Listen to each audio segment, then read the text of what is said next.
Welcome to the Society Hub podcast series at the School for Business and Society at the University of York in the United Kingdom. Today, we're focusing on what many listeners may find is a new topic for them, one they may be less familiar with, and that is a shadow management board.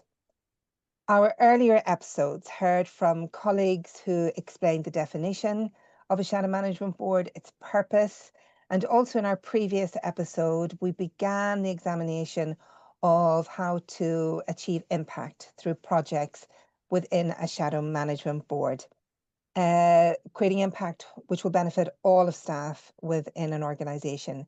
And today we're learning a little bit more about that topic of projects and creating impact in a shadow management board. To help us learn more about this project approach within the Shadow Management Board at the University of York, UK, I'm delighted to welcome my esteemed colleagues, Professor Victoria Wells and Dr. Alex Gillett. Together, to aid transparency, the three of us are all members of the current Shadow Management Board at the School for Business and Society here at the University of York, UK. Victoria and Alex, you are both very welcome. Great to have you with us. Thank you for inviting us. Victoria and Alex, before we start into our discussion, would you like to say a few words, just to introduce yourselves to our listeners and viewers, because I know they'd appreciate hearing a little bit more from yourselves. Thank you. Victoria, can I go to you first?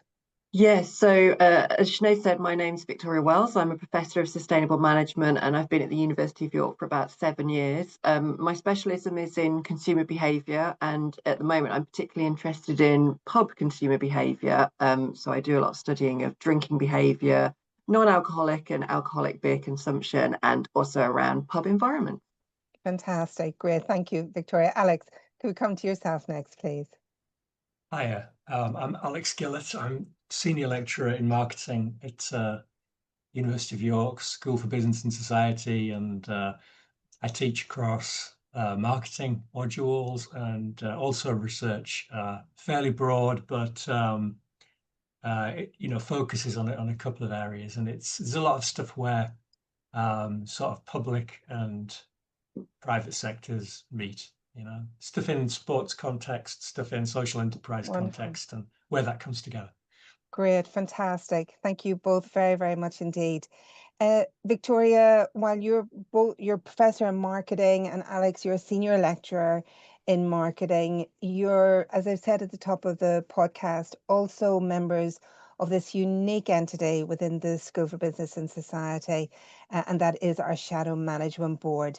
And while in previous episodes we have heard from colleagues about hearing a little bit more about the definition and the purpose of the Shadow Management Board, I know our listeners and viewers would really appreciate a recap of, from your perspectives, what you believe is a Shadow Management Board.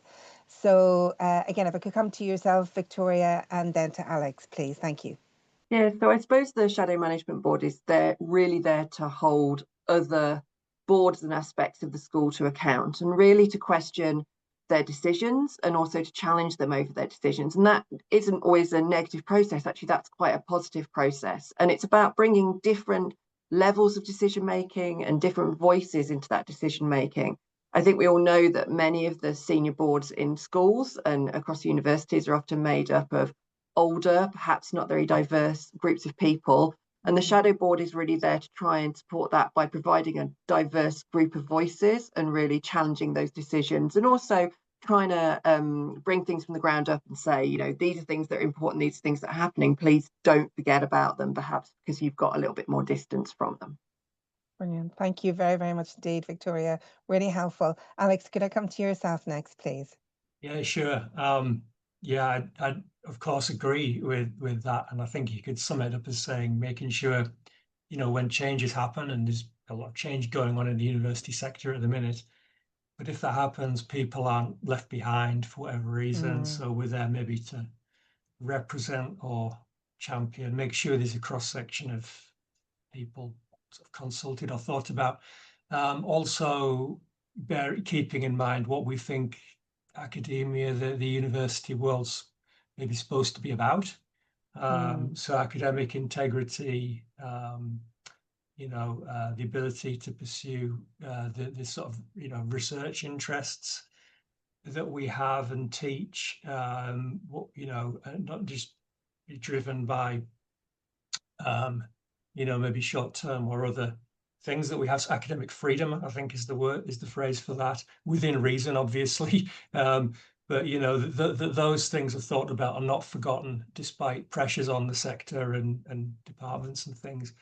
And to hold to account or scrutinize for sure, and where necessary, be a constructive or a critical friend as well. It's not it shouldn't always be like antagonistic in the first instance. Obviously, we're there to help steer the and guide. So it should be a good. It's the word symbiotic, Fantastic. maybe, Yeah, to and no, really fro, nice. a dynamic. Absolutely. And what's really helpful about what you both said is that there's a lot of common themes coming through in this mini series about sort of what we're articulating as a shadow management board. And which I think you said, and I back you up around holding senior leaders to account or scrutiny, but also, Alex, you said it's not about being antagonistic, it's making sure no one's forgotten. And Victoria, you said about diversity, so very much a supportive ethos as well. So I know listeners and viewers will find that really helpful. So thank you very much indeed to you both. Moving on to the next question, if I may. As members of the board, how would you describe your role within the Shadow Management Board, particularly given how unique the Shadow Management Board is within the University of York as well? So Alex, could I come to you first, please, on this one? Yeah, I think it's fairly equitable group. I don't have a special role, but I get involved in maybe like so every year the board might pick a couple of projects which are deemed topical or timely for the department. And I've put myself forward this year to look at communications. There's a few dimensions to that, but I've been involved in that and a recent sort of workshop we did with staff. And when we needed to recruit more members to the board, I volunteered to, be involved on the interview panel for that as well, to try and get more people involved. We were trying to get open it up and get a cross section from different areas of the department and interview people. So yeah, so Great. that and attending the meetings, obviously. Yeah, absolutely. And are, even sort of diverse, even the role is, which is really exciting as well. Victoria, could I come to yourself next, please? Yeah, I suppose like Alex, every member of the shadow board plays their sort of role in being part of conversations. I suppose from a perspective of my background, because I've previously been deputy dean and sat on a senior management team, I think sometimes I'm able to bring that reflection from what might be going on behind the scenes in SMT a little bit. I think, and also sort of reflecting how discussions might take place there, but also how some of that decision making happens. So I think that's probably a little bit of what I give to the shadow board, and that's certainly one of the reasons that I joined or applied to join the shadow board, was because I didn't want to waste the experience I'd had in those senior levels, and I wanted to be able to use them to make a difference in a different way, I suppose. Great, fantastic. Thank you both very, very much. And actually, you've led us nicely into the next question, Victoria, in terms of the roles within the Shadow Management Board enable colleagues to bring their previous experience to bear as well. So you mentioned your previous role. So if I could start with yourself on this one, would you like to add to that question of why was it important for you both to join the Shadow Management Board? Victoria, please. Yeah, I mean, so I was part of the team when I was deputy dean on SMT, was when the discussions first started about shadow board, and I was really, really supportive of it from the beginning. I'd seen shadow boards in other universities, and I thought it was something as a growing school that we really needed. So I'd always really championed that in my role on SMT. When I stood down from my deputy dean role, and after I'd had a bit of a decompression time by spending some time on research sabbatical, when I came back, I really wanted to make sure that I was using the experience I had, but I didn't potentially want to move into a more traditional role at that point. But I wanted to make sure that my experience wasn't being wasted. Also at that point, and I think I'm still the only professor on shadow board at the university or in our school, and I think it's really important to have that diversity. While I think there is a a general feeling that shadow boards are there to try and sort of bridge generational divides and get younger decision makers in. I think it's really important to have diversity across all of the different job types, both from our PSS, our support teams, academics, but academics at all levels as well, and all jobs types, whether they're research only, whether they're teaching, whether they're research. And so I think that's what really drove me in the end to apply as well, because I felt there should be representation there from professorial level as well. But I really just didn't want to waste my experience, I think, of all the other jobs I'd done. Absolutely. No, great, and really helpful for listeners and viewers. And I think what you've also touched on is where the University of York has been a little bit different in its approach in the school to the Shadow Management Board, in that it's not just about younger generational representation on the board, it's about a cross-section of roles, both across academic and professional as well. So that's, and giving colleagues the opportunity, as you say, not to waste their previous experience, but to help others. Thank you so much. Alex, can I hear from you, please? That was really interesting, and it's been it's a great group of people for those reasons, and it is a cross section. So I was one of the first sort of intake of people on the board. When it was advertised initially, though, it was mentioned looking for people who were. I mean, I'm not putting myself necessarily in this category, but you know, the younger and junior colleagues as well as other things. And I went in the intake, although I was a senior lecturer by then and over 21 years old at that point. And but it was we got a good group of people, or I was recruited to a good group of people, and we saw what we had, and then needed to open it up a bit. And we were looking. I remember it being mentioned, looking for more representation from like PSS and other areas of the department. And yes, to have the input from Victoria, who's got that experience of actually being in those senior management meetings and things which we're supposed to be scrutinizing and supporting. Like, obviously, we didn't have that in the board initially, so that's something we needed. And we got a really good person that was in that intake. I said I was involved with interviews and things. I didn't interview Victoria, but other people I did, and we got. I think we ended up we've arrived at. Ended up sounds a bit like we weren't settling for. We arrived at constructively a really good group of people and cross section with that. Fantastic. And I fit somewhere in that, but yeah.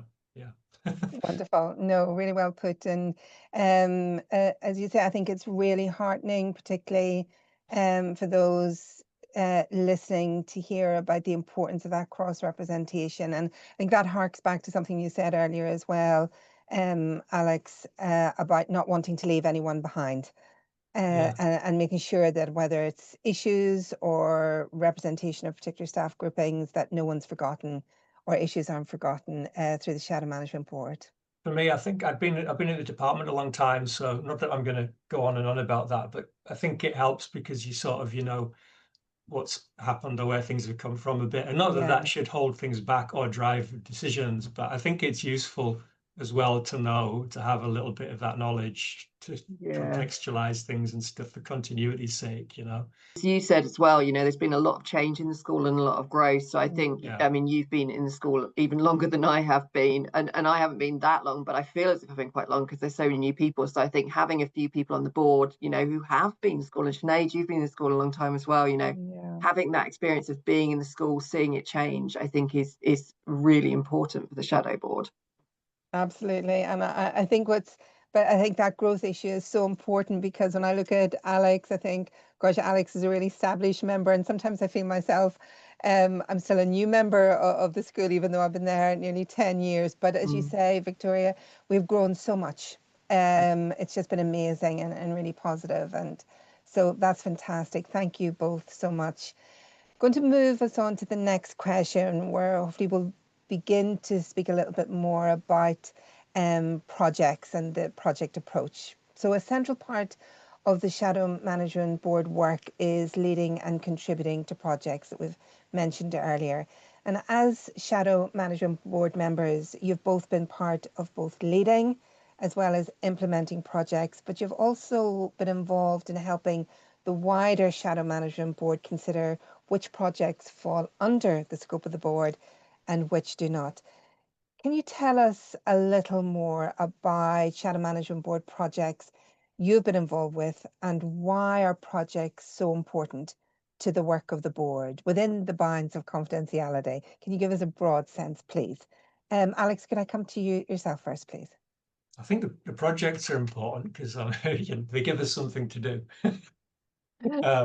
But no, I think it's good. Actually, there's something in that. I'm joking, but there is something in that because it gives us a sense of purpose and it makes sure that we do stuff and we keep momentum. And it's not just a talking shop or a meeting every few weeks where we just go, oh, we got any, we're actually doing something constructive and we're all engaged and have some buy-in to the board and the department through that. I think it helps, and it's certainly it's something when I was asking about the board and applying, I wanted to get involved in some projects. I thought that's the point of it for me, really.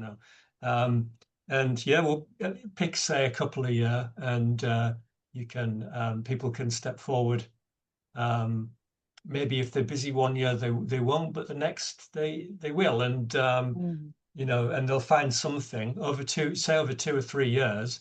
There'll be 4 to 6 projects in theory. Yeah. So there'll be something in that you can, that's within something that you feel you can contribute to.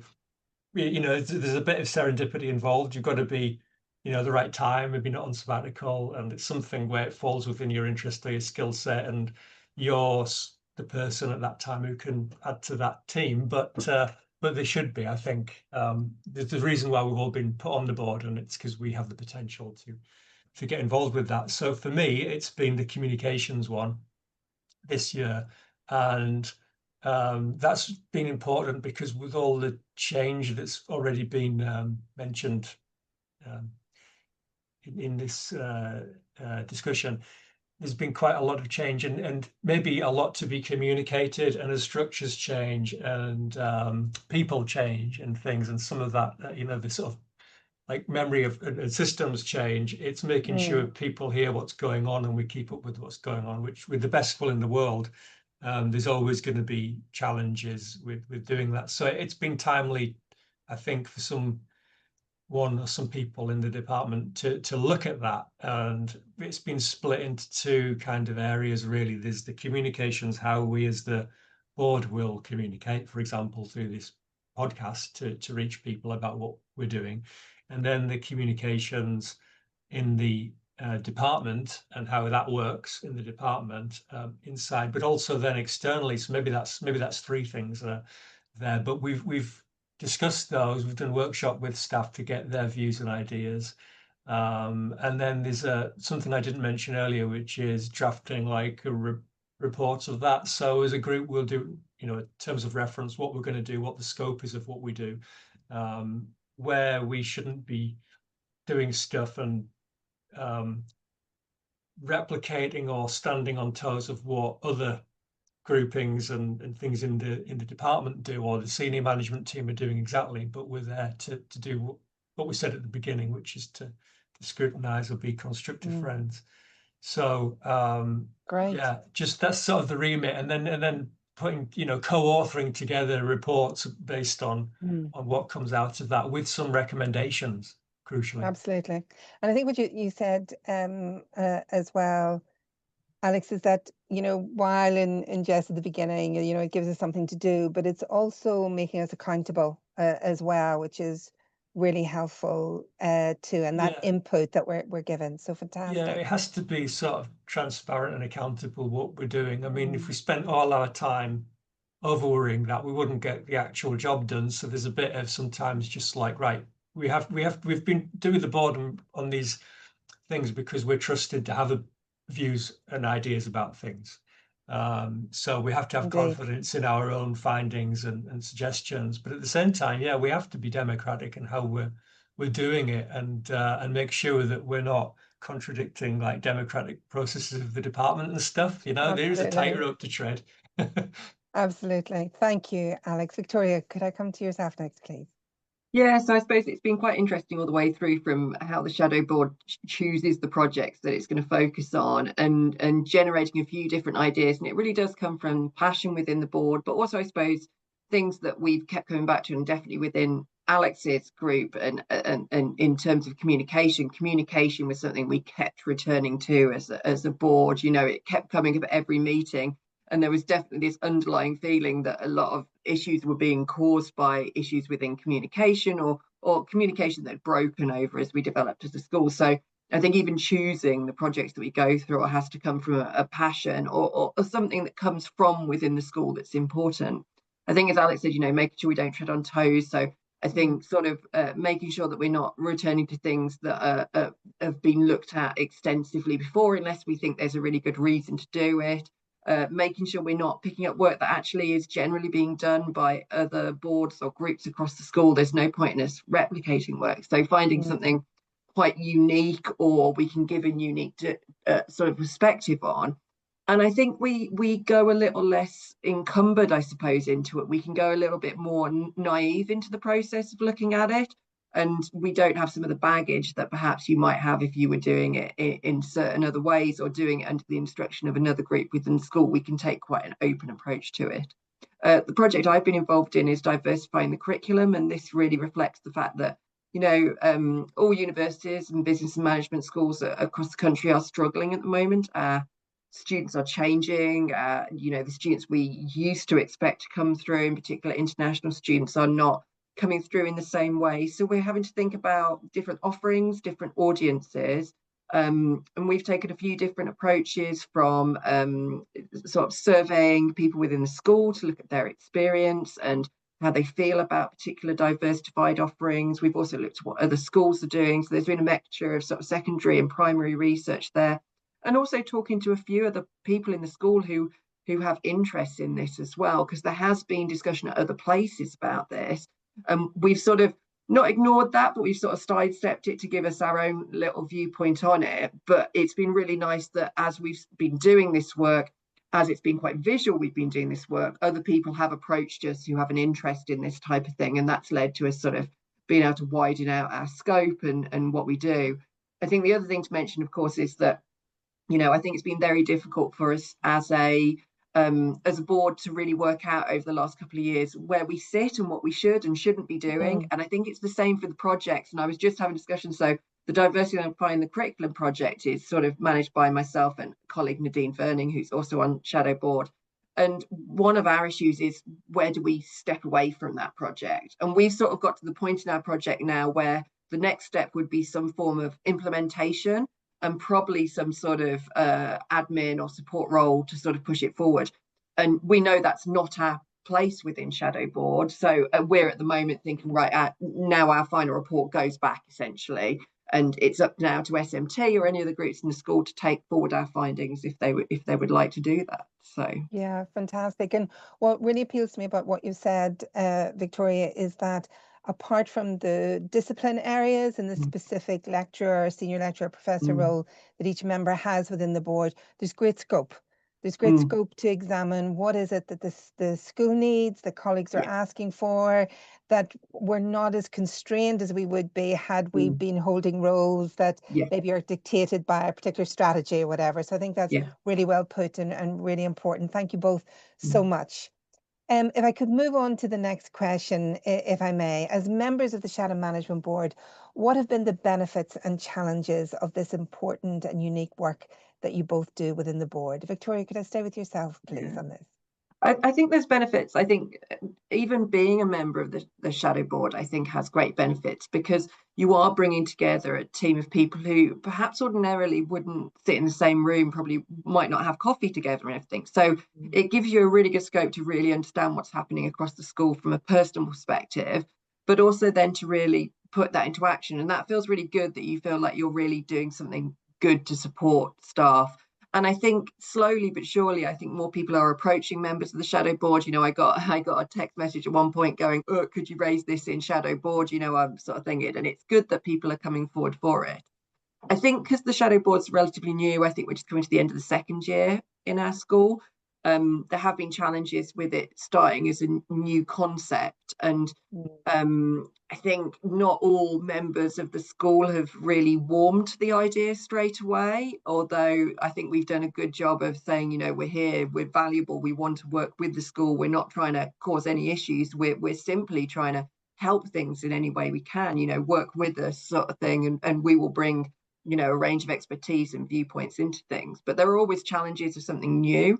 I think there's also challenges when role holders change. I mean, we're about to get a new dean of school, and you know, I think therefore we have to very carefully approach that and you know, make the case for ourselves again. And I do feel at the moment we're not established enough that we can just be accepted as part of the fabric in the school. I think we still very much need to make the case why we're valuable. And as roles change in the school, and as the school moves and develops and evolves, as all school do, I think we continually have to do that. And I think there is sort of also, as I said before, you know, the worry of stepping on people's toes is a really big one. And that's really forced us to think, you know, we have to communicate with people what we're doing, but still maintain our sort of ability to stand back and see things from a slightly different perspective. And that's, I think a lot of that is just us finding our way as the board. I think in a few years' time, I think we'll be much more settled, much more confident in where our, you know, where our boundaries are. And I think other people will be more confident of what our boundaries are. But so I think it's been those growing pains, which I think will continue for a little while longer, but I think they will go after a while. No, it's really helpful, and particularly the word that comes to me is, you know, change. We were established at a time when there was great change in the school with the merger of two schools into the School of Business and Society, and now we're about to we're coming to a 2-year period when we've been managing the change of a unique shadow management board, and now, as you say, we have a new dean coming in, which is really exciting. And you know, it's about, okay, we need to articulate what our worth is and our contribution. So really helpful. Thank you very, very much indeed. Alex, may I come to yourself next on this, please? Yeah, thank you. Yeah, we're there to consult and advise, not to do anyone out of a job, you know. Well It's like, put. and to help the department reflect and raise issues when they need to be raised, but ideally a lot of like constructive advice and things. And you know, the word shadow board is it should be a positive thing. It's there to you know, to shadow the senior management board. It's not a like a shadowy organization. We're not like an alternative sort of empire in the department, and we're not. Neither are we sort of, I don't know what the phrase, like a sort of sergeant at arms of the management board to do things quietly and you know, sort of on, you know, sinisterly. And we don't do that. That's not what we're there for. We're there to shadow that board, and ideally, as we develop, maybe people on the senior management team would say, look, you know, we could sort of shadow advise people where there's projects which relate to particular areas or sort of directorates or whatever, work specifically with people on that team. You know, that's evolving really. It's not got quite that one-to-one yet, but it might be something. So if you're dealing, say, on a comms project, then whoever's, you know, leading on comms would, you know, be more regular interaction perhaps with that person. I don't know. It'd be nice if it evolves that way. It hasn't yet, but we're quite new, and you know, the role of the board's defining. It's there for that kind of thing, really, rather than to do anything shadowy, you know. Absolutely. I think that clarification is really helpful. And what I'm hearing you say is that for you, the biggest benefit is that we're there to advise and consult.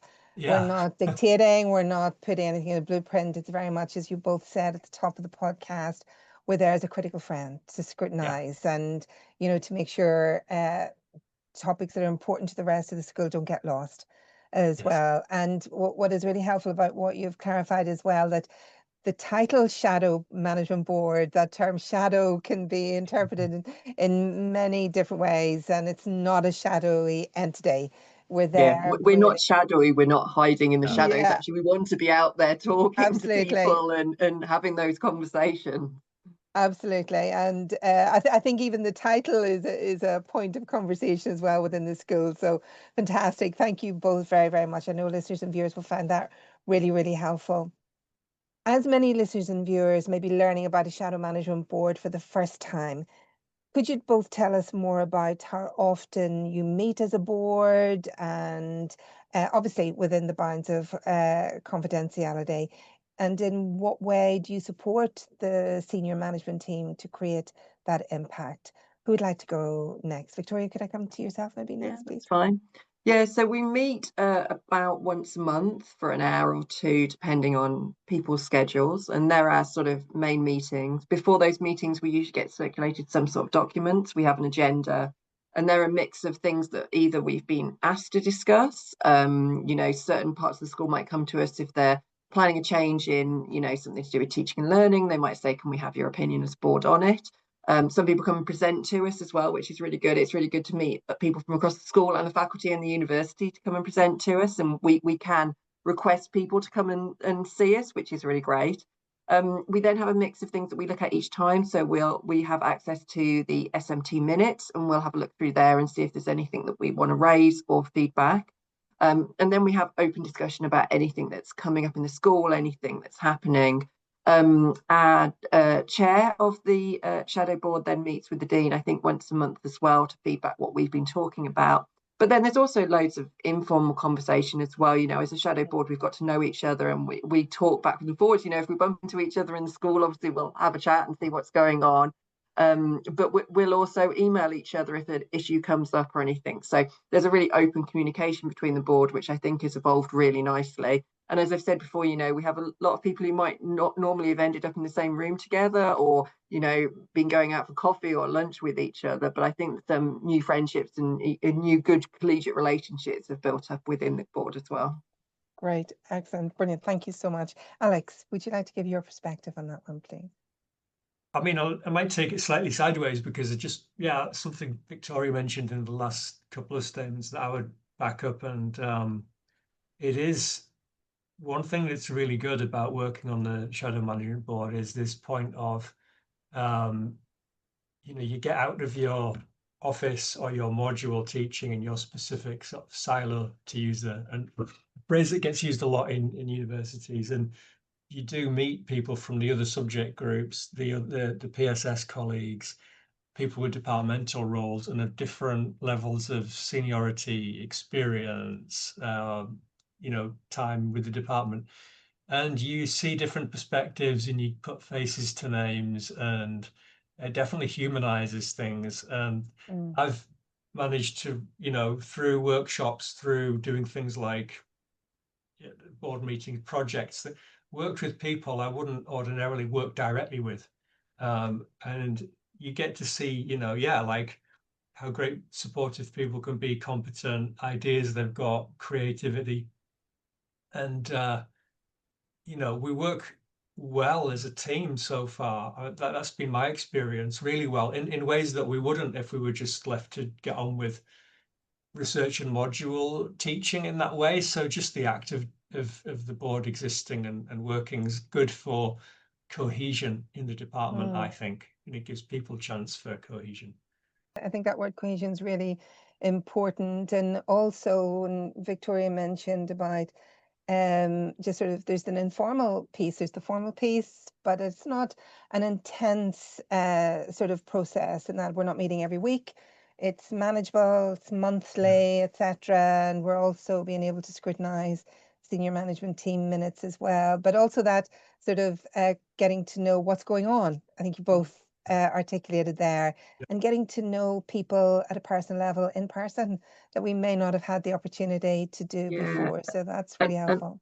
And I think the shadow board came on at a really good time in the school, because the school has grown significantly. In the time we've all been in the school has grown significantly. And when we all arrived, the school was small enough that you could know everyone from every subject group. You knew everyone in the school.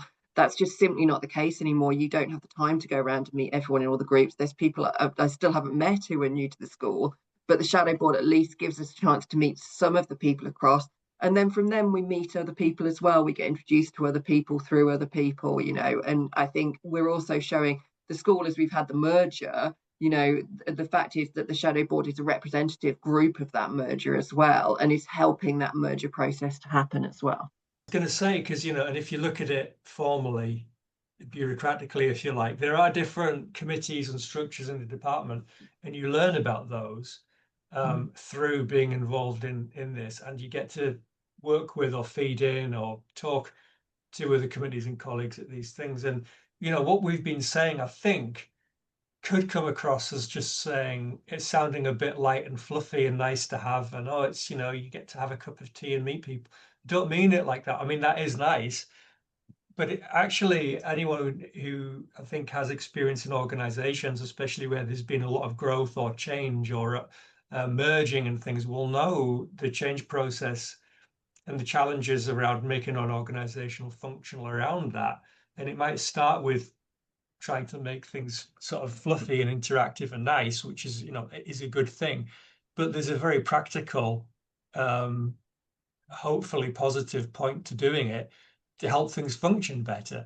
So I think for like organizational performance comes from cohesion and understanding, and yeah, it's nice to have, and it's inclusive and so on, but for a purpose. Yeah. So we can all do our job better and function better as a department, which has really been, two or more departments merged to create something new and cohesive. And yeah. So not just a nice thing to do, it's with an aim, with a purpose, with terms of reference and cohesion you mentioned. And also Victoria had mentioned as well the opportunity to invite people in to speak to us, which has been really helpful as well, both within the school and across the university as well.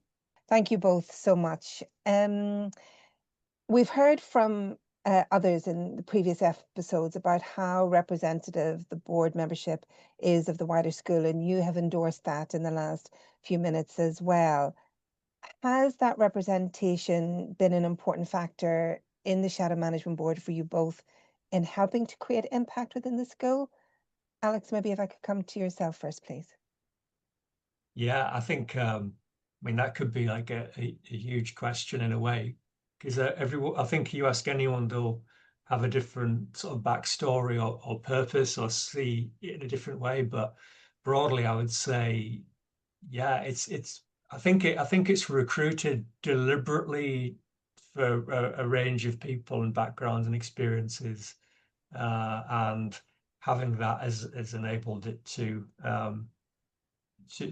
work well. I mean, I don't know. I'm coming back to what I was saying at the beginning, really, about it, making sure that we're aware of different people and challenges in the department.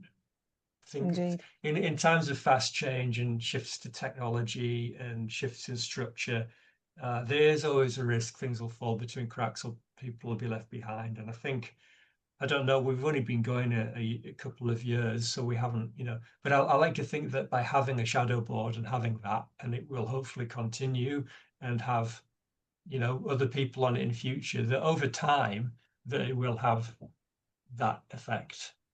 Yeah, I'm not sure if that answers the question, but I think it's really helpful. it's working, but you've got to take a long-term view.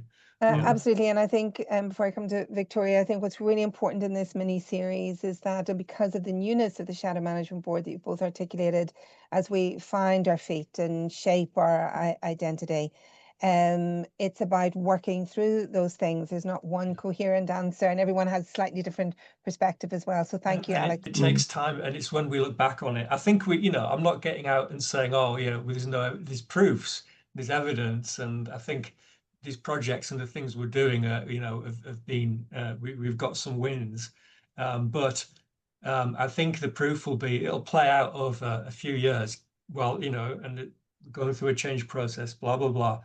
And it'll play out over a few years. And I like to think that in a few years' time, a couple of years' time, we'll look back and say, this stuff's been really helpful. This stuff's been really good, as we feel it is at the minute, but it will become more apparent, I think, in future. When people take over on the board and look at the work that's been done, they can build on. I think it's a long-term thing. It's not a 1-year thing, having a shadow board, Great, thanks, Alex. Victoria? Yeah, I suppose looking at the diversification or the diversity of the board and its effect on impact, one of the things I've really felt very personally from being part of the Diversifying the Curriculum group is when we sort of look at ideas in that group and we bring them out to Shadow Board, because there's such a diversity of people, you get very quickly, yeah, but that won't work in PSS can't do that because of A, B, and C, or that won't work for research colleagues, or that won't work for social work colleagues, or that won't work for the skills team.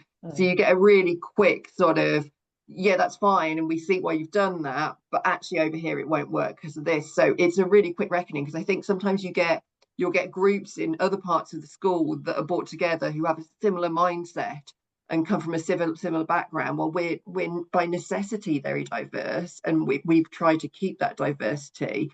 So it just is a ready sort of reckoner of going, no, it won't work from our perspective. Let's find a solution, sort of thing. So that for me is where that diversity really plays out, especially in the projects that we're doing. For anyone who's listening to this who might be new to the idea of like organization studies in business schools and things, I mean, people have been doing it or work in organizations will be familiar with a lot of what we've been talking about.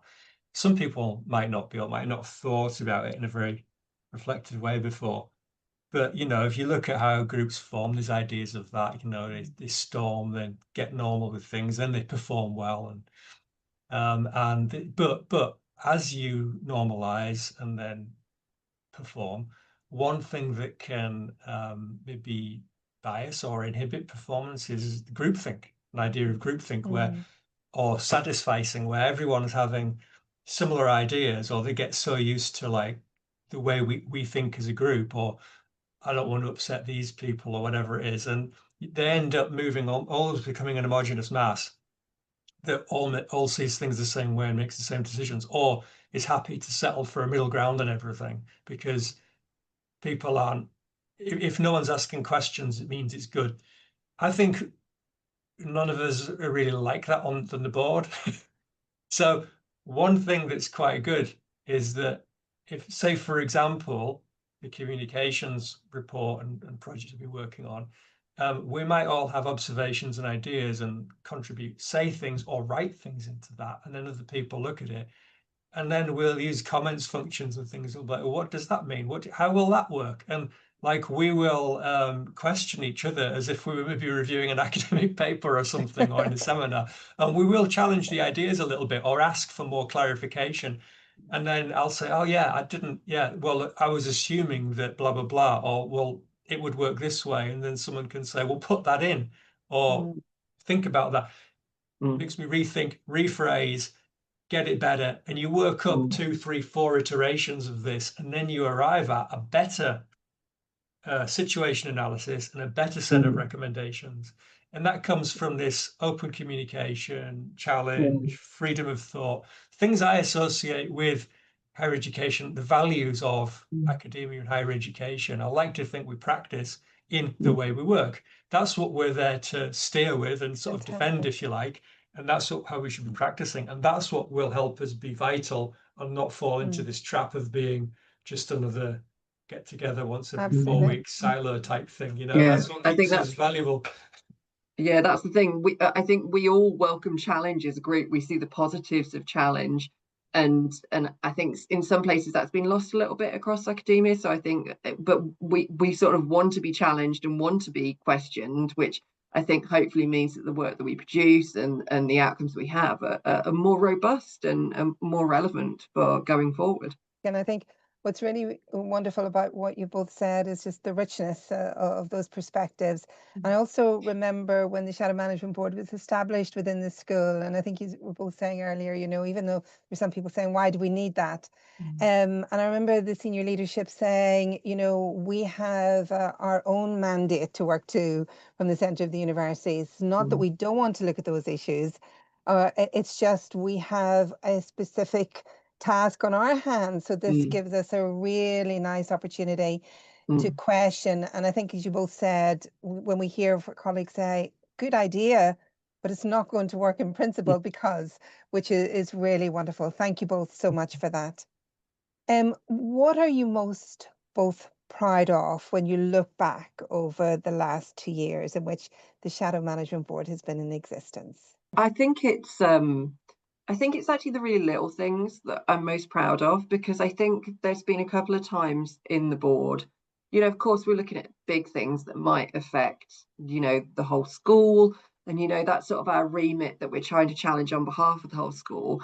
But a couple of times in the Shadow Management Board, there's been a couple of issues where it's like, this single person is suffering at this moment, or this single person is struggling with something, or this single person is trying to get to this point and no one's supporting them.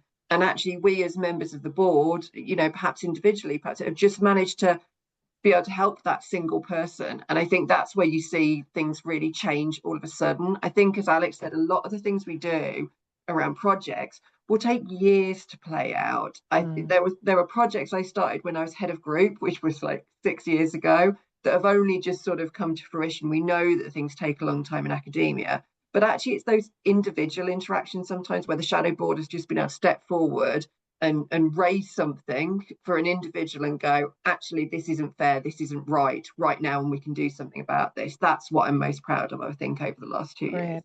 Fantastic. Thank you, Victoria. Alex, can I hear your perspective, please?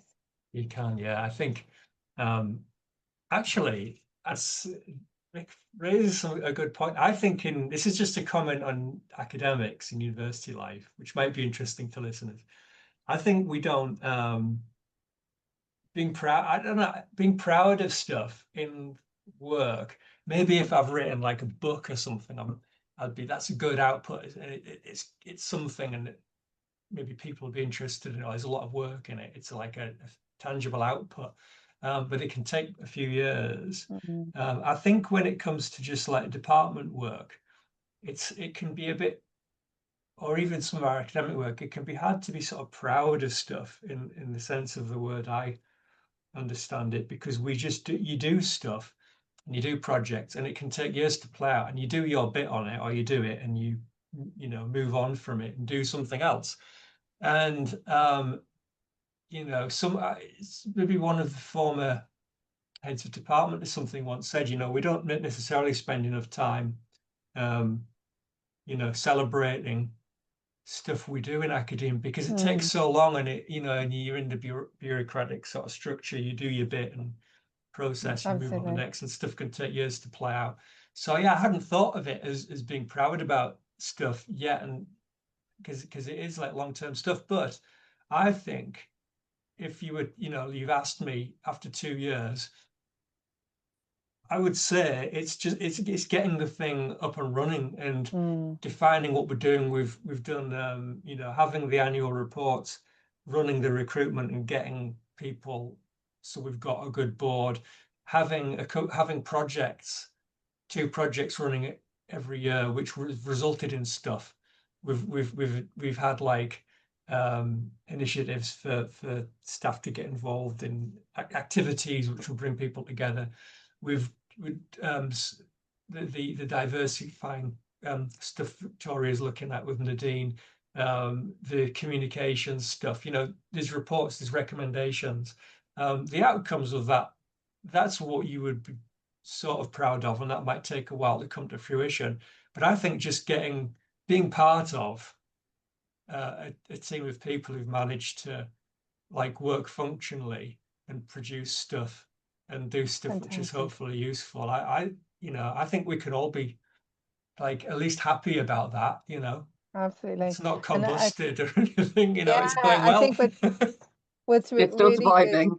Yeah, absolutely. And I think what you both are alluding to as well, just the getting it established, working with the uncertainty and being prepared to embrace time and be patient.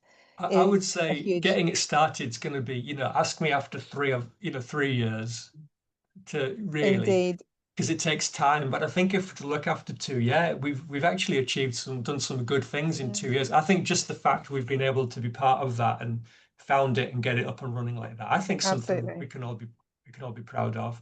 But there'll be even more things for people involved in future to be proud of, hopefully.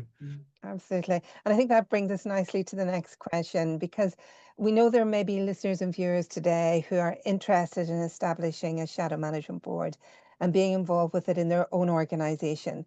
So what words of encouragement would you offer to them? And you've alluded to some of that already, being patient, taking the bold step. Yeah, I think it needs, because it's not necessarily like a formal part of, you're assuming it's something new, right? So not like a new department that's been set up and it's deciding whether to have this as part of it, but say an existing university department.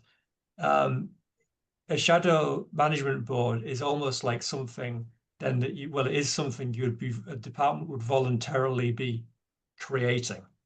And it may or may not be part of the formal decision-making process hierarchy that you recognized by the university bureaucracy kind of thing. So it takes goodwill and buy-in from senior management team and staff to have it and for it to work. If it's just one person's idea to have it, it's maybe not worth running as something. But I think if you have it where the senior management team are on board that this is going to exist, where there's sufficient staff interest in being involved and having it, and it can work in the way that we're hopefully doing it, then it's a really worthwhile thing. I would encourage, and if there isn't that appetite for it with the existing structures and senior team or the staff, I would say try and encourage it, because I think it is worth having.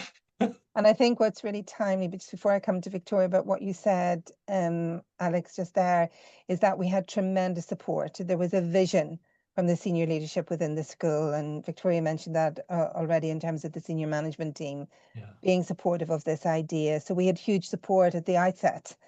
As things change, though, you've got to make sure, I think part of it is managing the awareness and the relationship. Even though you're a critical, constructive friend, being seen to be valuable still, because as people change in departments, which they do, they circulate, they may or may not see it as a great. So you've got to keep busy, and you've got to do valuable things. You can't use it as like a talking shop or a CV builder. Like, oh, I'm on this. We have this board. It meant something 5 years ago, and now we meet, and now when I go for my promotion strategy, quote quote, I can say I've done it. I don't think it's worth doing for that reason. I think it's got to be something that adds value in a department and that is seen by staff and senior management as useful, even if sometimes it's not always comfortable, but it needs to exist. Absolutely. And just because it was relevant before does not mean it's always going to be relevant. So I think that's really helpful. You've got to be relevant or it's not worth doing. Yeah, I think from my perspective, I think Alex is absolutely right. You need buy-in from senior management, and then you need to maintain that buy-in as senior management changes. And, even over time, as different priorities come and go, senior management will have other things to think about, and you need to keep in their mind's eye. I think the other thing to think about if you're establishing a shadow board is, establishing what the boundaries of that shadow board is. I mean, I've talked a little bit earlier about, saying what we do and don't do as a board. But that's sort of what we've settled on in our school. If you look around for other shadow management boards, both in universities and university departments, but also in industry where they're probably even more popular and seen more, each will have a slightly different remit, each will have a slightly different boundary of what it's trying to do, each will communicate in different ways. There is not one size that fits all here, and you need to work out what's going to work for you. And I think exploring different versions, but also talking, we were very lucky that we had someone from another shadow board come and talk to us. And I know when the shadow board idea was first being mooted at senior management team, there were visits to other universities that had shadow management board. And I would certainly, there's a lot of expertise out there. And I think, you'll have seen through the podcast that you, Sinead, are doing that, that people are probably interested in shadow boards, and people who are on shadow boards are quite enthusiastic about them and willing to talk about them. So use the expertise and ask questions of other shadow management boards. They'll always be really happy, I'm sure, to share things. I think that's a key thing if you're setting one up. Absolutely, really, really great point. And I think that was something that was really helpful in the outset of our own board at the beginning. So excellent. Thank you for that, Victoria. If I may move on to the next question, I'll stay with you, Victoria, on this one and then come to Alex. What is the future and next steps within the Shadow Management Board from your perspectives, please, Victoria? Yeah, I mean, I think remaining relevant is really important. And I think we're coming to a point now where definitely the project I'm working on will probably come to an end at the beginning of next academic year. So there's scope then for the board to take on a new projects. And I think that new projects and that decision is really important. I think one of the key things, though, for our shadow management board is, we're now 2 years in, about half of the Shadow Management Board, probably even more, was taken on at the beginning of that, and the original term was supposed to be 3 years. Now, we've already discussed that, you know, everyone stepping down at the same time is probably not going to be a good way to go, and there's already been discussions and plans about staggering that. But that is a process that really needs to start happening now. We need to start taking new members in, while also being aware that some members will step down. We've lost some members just because, you know, life gets in the way. Other people have things that take up their time. And, you know, we've had people who've left the university and therefore have left the Shadow Management Board. We now need to be much more strategic to ensure that what we've started is going to maintain and is going to sustain over the next 5, 10, 15, 20 years. But that in itself is going to take time and energy. And as Alex has already said, he was on that recruitment for new board members, sort of, which happened about just before about a year in. I came in during that time, so my term is likely to be a bit longer, but managing as people leave, as people come, is going to be really, really important. I think that's the next big challenge for us, definitely. Alex, your perspective in terms of future next steps. Yeah. Oh, that was a great answer from Victoria. What can I add to stay relevant and I think, yeah, those things really. Next steps. It's I think part of that practically, then going into some practical detail, I think the longevity thing, we need to recruit some new people in to, well, those of us who have come up to our 3 years move on, and then we need to figure out if we have people around for like consultation and advice through there once they've been on a year, go off, if they're still going to be available for consultation or advice, or if there's like 6 months, you do 3.5 years, and so you phase out over a few months just so there's some continuity, or maybe have some attendance, but not, or maybe, I don't know how we need to figure out how that's going to work really. Maybe you have an older hand on a project with the people, but we need some way of doing that, so it's not just to like, right now everyone's leaving, so it's reinventing. It's keep going through that process, that norming and performing process, if that exists. And while you've got people with experience and their new ideas and new energy coming in. So yeah, there is practically making that work will be the thing. I think we will do it because I think we've all got experience and ideas of how that will work. So I'm not worried, but it needs, we need to make sure that we do it. And we've been proactive thinking about it. It's not been so. I mean, it will never work exactly as planned. Nothing does in life, but I think we understand the importance of that transitional period and transitions in terms of who is on the board. I think what's really fantastic about what you both shared is that when the Shadow Management Board was established 2 years ago, and everyone was given a sort of duration of approximately 3 years to be on that board, but what we didn't foresee was the importance of, in order to create that longevity, you need to stagger that membership and think about those new projects as well. So that in itself has created something new within the Shadow Management Board. So I think that's really fantastic, and I know listeners and viewers will really appreciate that. It's not that we don't know what we're doing, it's just it's the first time it's come up, so we have to we have an idea of how it will work, but we haven't yet done it because it's not happened yet, but it will. Absolutely. It's only through working through the process. Sadly, our time is beginning to come to an end. I could speak with you both for much longer, but just before we come to our close, I'd just like to draw our listeners and viewers' attentions to the fact that we ask all of our contributors to offer a free resource to our listeners and viewers, and the details of those can be found in the links below. And I know listeners and viewers will find those to be really helpful around our topic of Shadow Management Board. And those free resources also speak to our ethos of a university for public good and offer information that maybe listeners and viewers may not have had access to. So we hope you all enjoy those. So thank you for that. As our time is unfortunately up today, all that remains for me to do is to thank Professor Victoria Wells and Dr. Alex Gillett for your generous insights and sharing today. Thank you both so very, very much indeed, Victoria and Alex. Thank you for the invite. It's been great being part of it. Thank you very much. Not at all. Thank you both. So just a reminder also that if anyone wanted to reach out and liaise with Victoria and Alex directly, information on their profiles and biographical pictures can be found also in the links below, along with our free resources. Thank you again to you both and to all of our listeners and viewers for joining us today.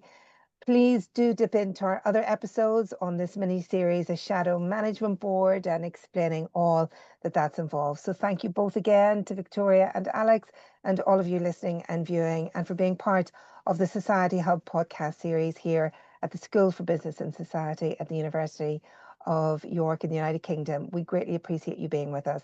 Thank you very much.